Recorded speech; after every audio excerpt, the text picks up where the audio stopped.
Can a man spend his entire life for God?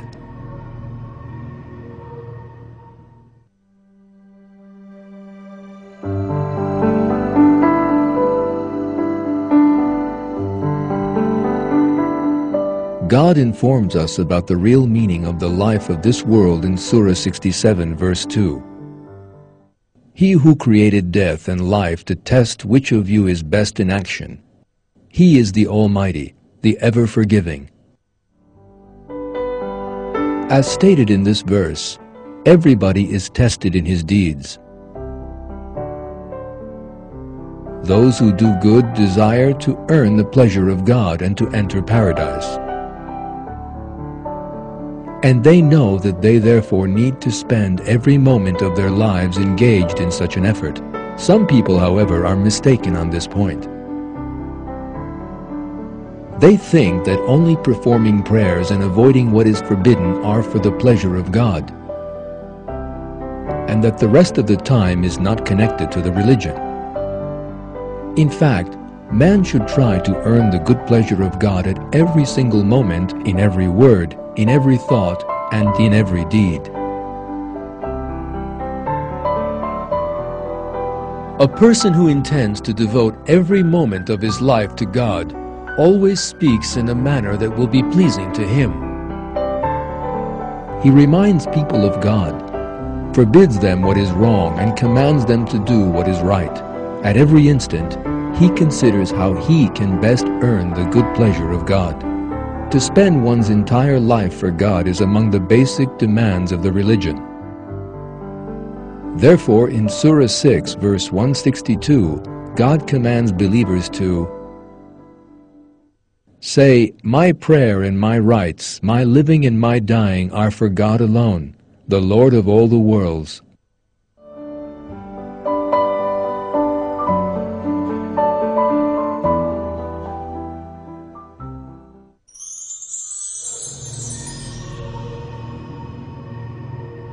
Why should not man deem himself self-sufficient?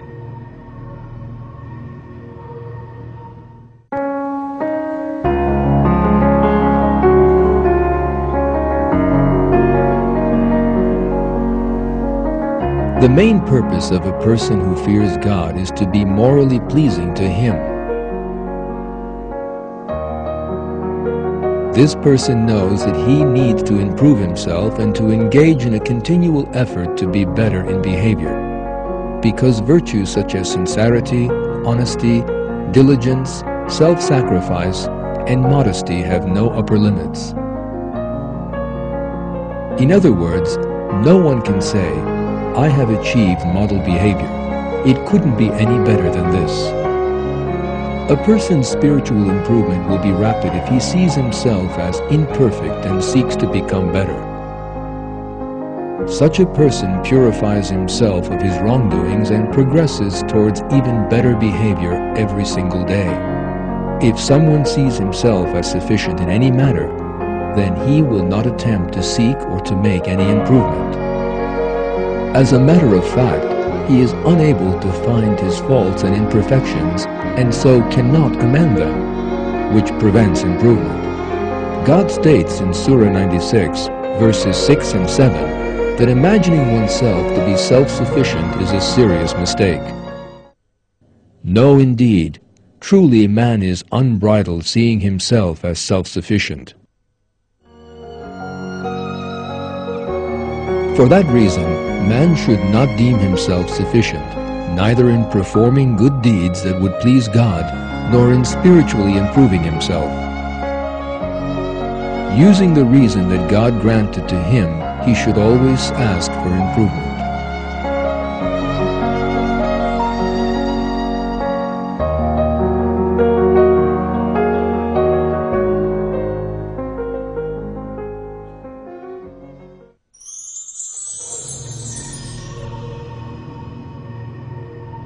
Do concepts such as impatience and despair have any place in the lives of believers?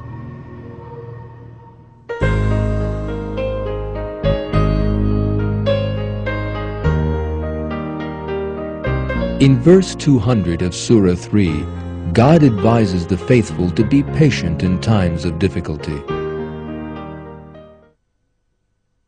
You who believe, be steadfast, be supreme in steadfastness, be firm on the battlefield, and heed God, so that hopefully you will be successful. Believers use their intellect, all material and spiritual means, and make the best possible effort in order to overcome difficulties. Yet on the other hand, knowing that hardships are special conditions that God creates to test them, and that there is an absolute good hidden behind these events, they put their trust in God.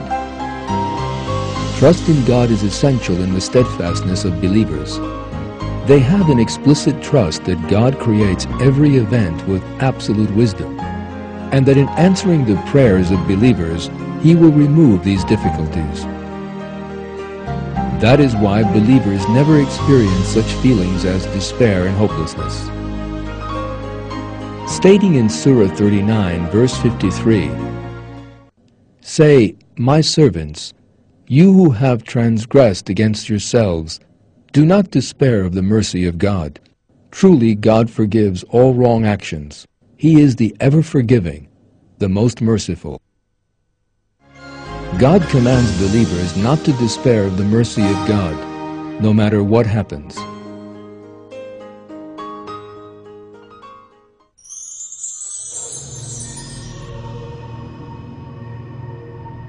How is extravagance referred to in the Quran?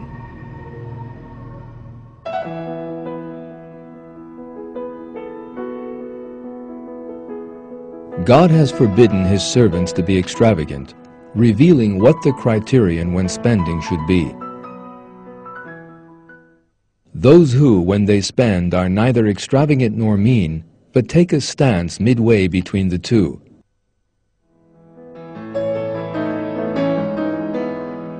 Muslims spend everything they have in the way of God and in the way that would please Him most.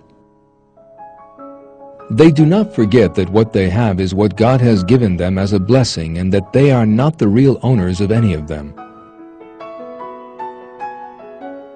When they have to make sacrifices, they spend everything they have as commanded by the Quran. Yet, when it would be unnecessary expenditure, they avoid spending even a single penny wastefully. God in the Quran has commanded believers to give their goods to those in need, but not to squander them. Give your relatives their due, and the very poor and travelers, but do not squander what you have. Squanderers are brothers to the Satans, and Satan was ungrateful to his Lord.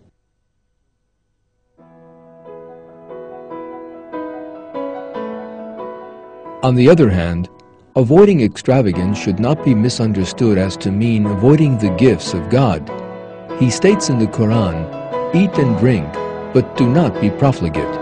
He does not love the profligate." In this verse, God has told believers to enjoy His gifts and has forbidden them only to spend wastefully.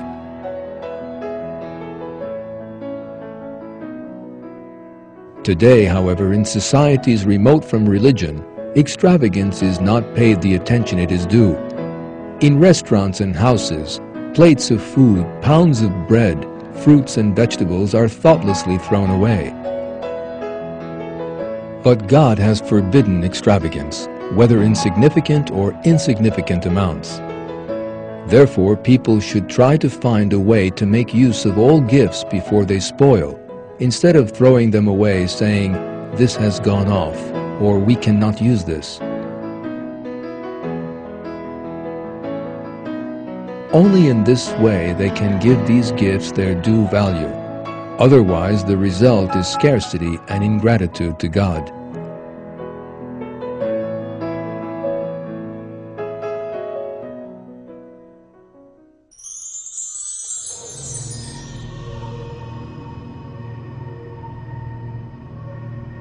How is jealousy referred to in the Quran?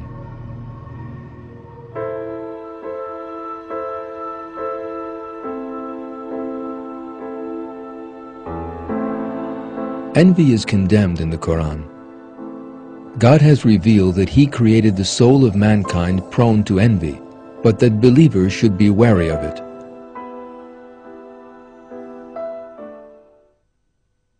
But people are prone to selfish greed. If you do good and have fear of God, God is aware of what you do.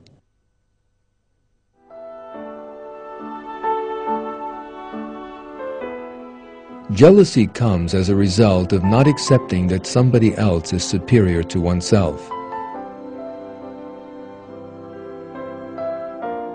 This indeed is an attitude which may lead a person even to haughtiness against God, because it is God who grants people everything they possess. He gives as He wills, and no one can ever prevent this. Apart from this, it is also related in the Quran that Satan rebelled against God by not prostrating himself before Adam. We are informed that he regards himself superior to Adam. So we face an important fact at this point. Jealousy is in fact an attribute of Satan, and anyone who fears God should strictly avoid it.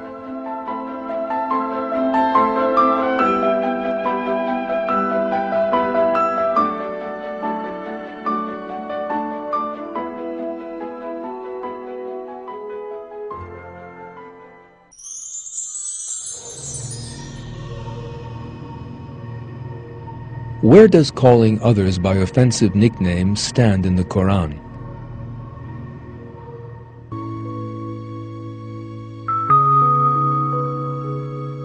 People who do not live by the religion of God deride other people by calling them by offensive nicknames in attempt to dishonor them and thus exalt themselves. Believers, on the other hand, never behave in such a poor manner. God strictly prohibits believers from doing so, stating that those who do not obey this injunction are evildoers.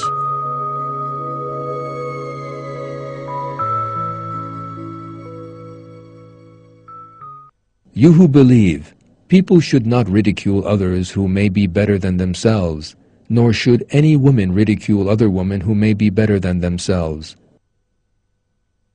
And do not find fault with one another or insult each other with derogatory nicknames. How evil it is to have a name for evil conduct after coming to faith. Those people who do not turn from it are wrongdoers.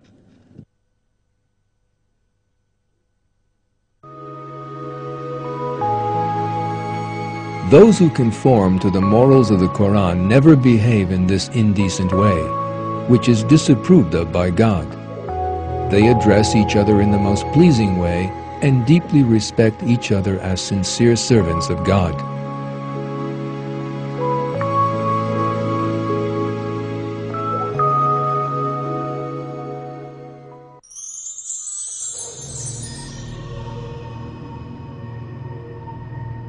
What does the Quran say about mockery?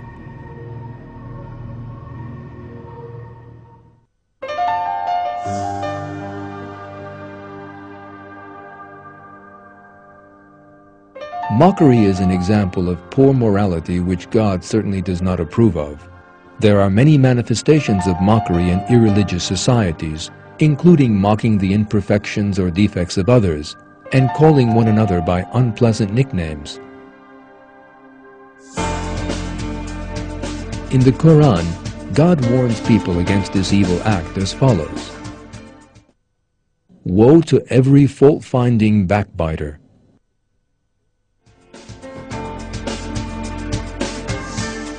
Another type of mockery referred to by God in the Quran is that of believers by unbelievers. It is revealed in the Quran that, unable to grasp that the believers were on the true path, people who believed themselves to be superior to the believers mocked them. Some of the verses on this subject read,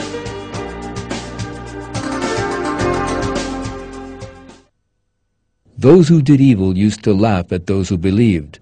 When they passed by them, they would wink at one another." Yet, God reveals that these people are greatly mistaken and heralds the tragic end they will come to as follows.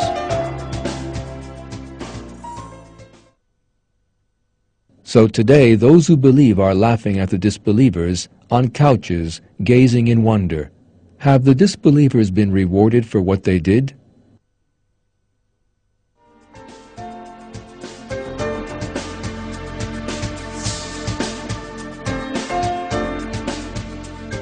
Furthermore, God describes in the Quran those who hold Islam and His revelations to mockery, and reveals that these people reject every warning from God and His messengers.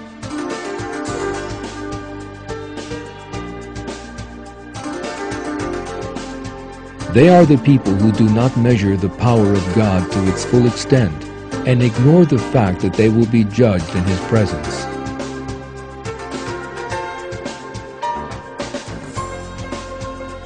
Yet these people will be bewildered in the hereafter and will be repaid for the mockery they used to engage in.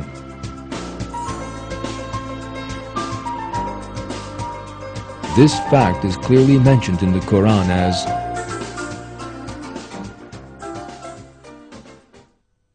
those are the people who reject their Lord's signs and the meeting with Him.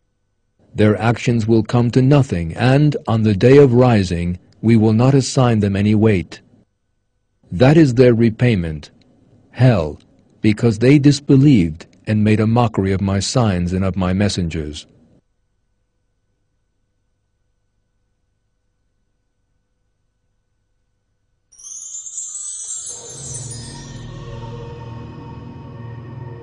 What is the place of gossip in the Quran?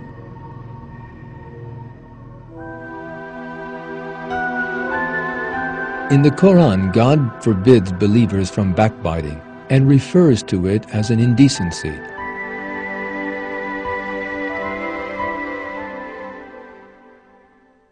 Do not backbite one another. Would any of you like to eat his brother's dead flesh? No, you would hate it. And heed God. God is ever returning, most merciful.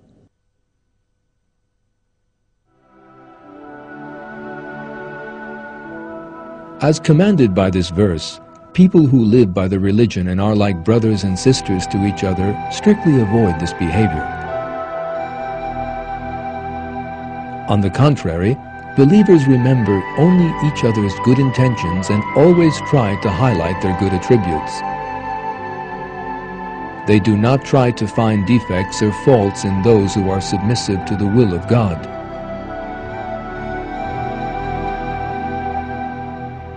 Gossip is a corruption that never exists among believers who maintain the limits set by God.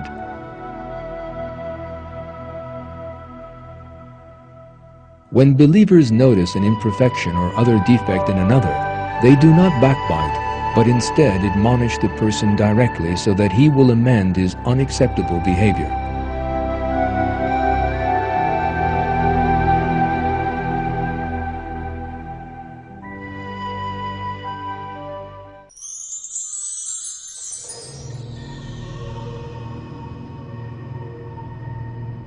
How is suspicion defined in the Quran?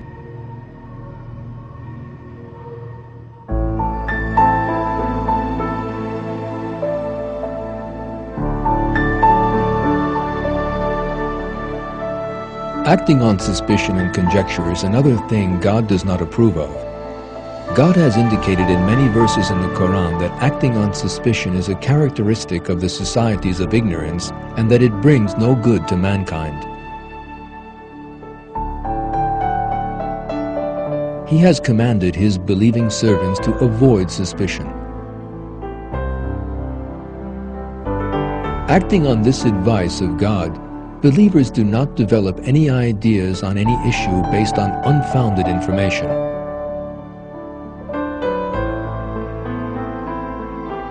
Any word they utter or any idea they communicate is always in compliance with Quranic morals, always based on absolute evidence, and always just. They do not arrive at suspicion-based decisions about a person without asking his opinion or gathering valid evidence against him. The attention that believers pay to this issue is a result of their fear of God. Knowing that they will encounter every action they perform in the hereafter and fearing the punishment of God, believers are very careful and just in this respect. God describes suspicion in the Quran in these words: "You who believe, avoid most suspicion. Indeed, some suspicion is a crime."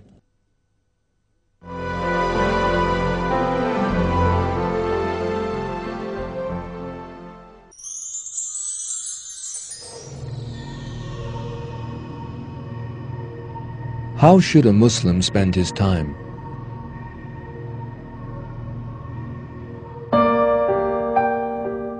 We see in the Quran that the concept of spare time does not apply to believers. Every instant of a Muslim's life is indeed occupied, because someone who fears God and scrupulously abides by His commands works to perform even more auspicious deeds. A believer who fears God and meticulously obeys His commands performs continuous good deeds in order to do more good and thus to be among those closest to God.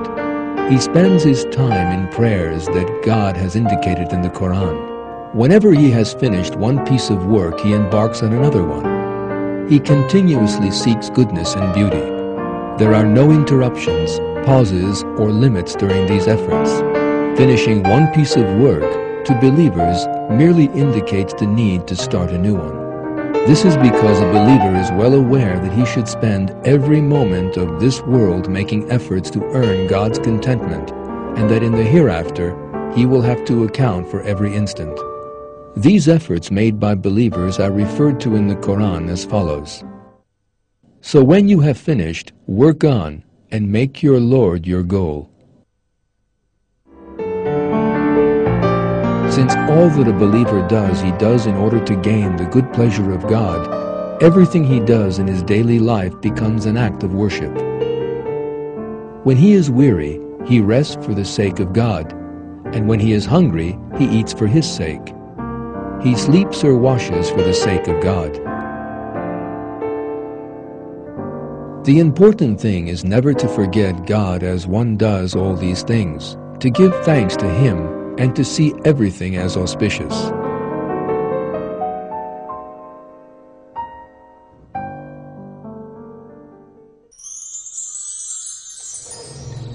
How can one turn away from worthless and useless things?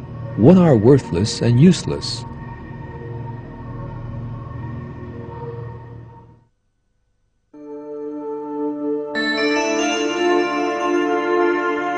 One can turn away from worthless and useless things if one acts in order to gain the good pleasure of God alone. Believers know that they need to use the time granted to them in this world in the most efficient way, because what they do in this world determines their permanent abode.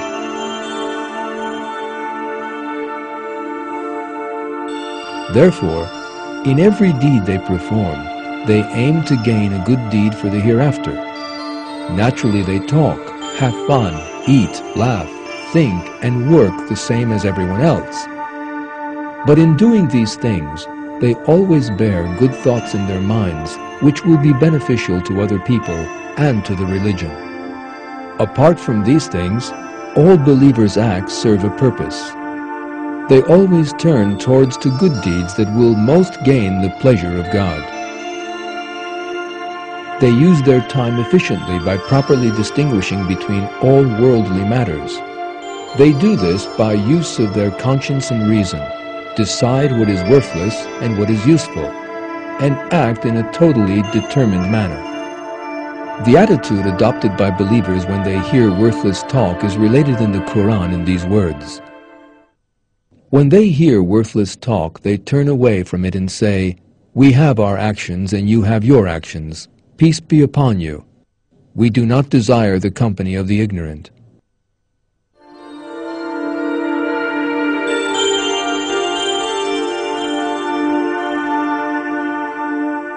Taking this superior morality described in the Quran as an example is a major source of ease for everyone.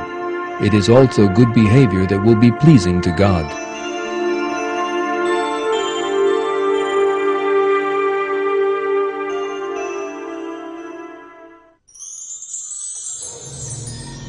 What do believers show patience in?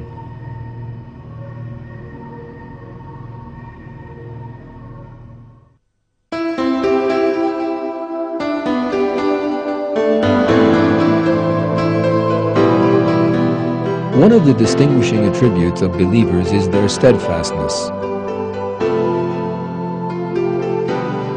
However, the concept of steadfastness that we learn from the Quran does not mean endurance at times of hardship. What is recommended in the Quran is to display patience when it comes to choosing the kind of behavior that will be pleasing to God in all situations. In other words, at all times. Everyone who has faith knows that God tests people in this world with difficulties or sickness. For this reason, such people are patient and place themselves in the hands of God, even in the face of the worst sickness or difficulty.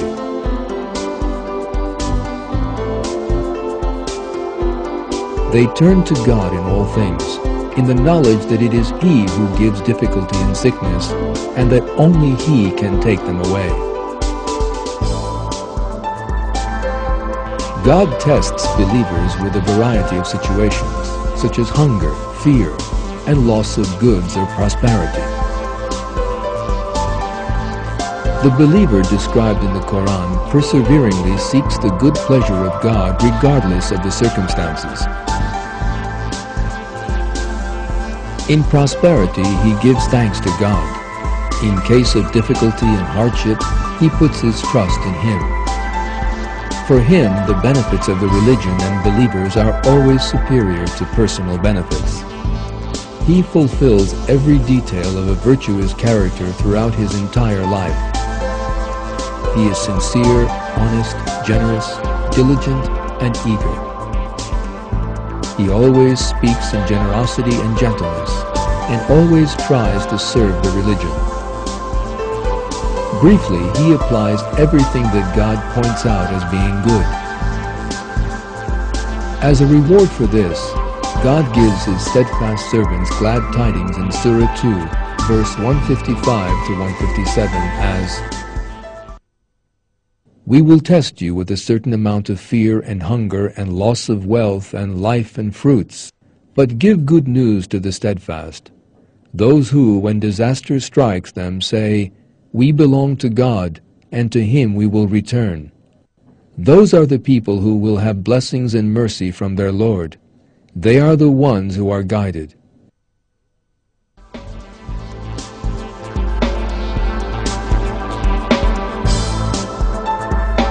If you want to have a pleasant reward in this world and the hereafter, then be patient and be of good morals in the face of all difficulty and sickness.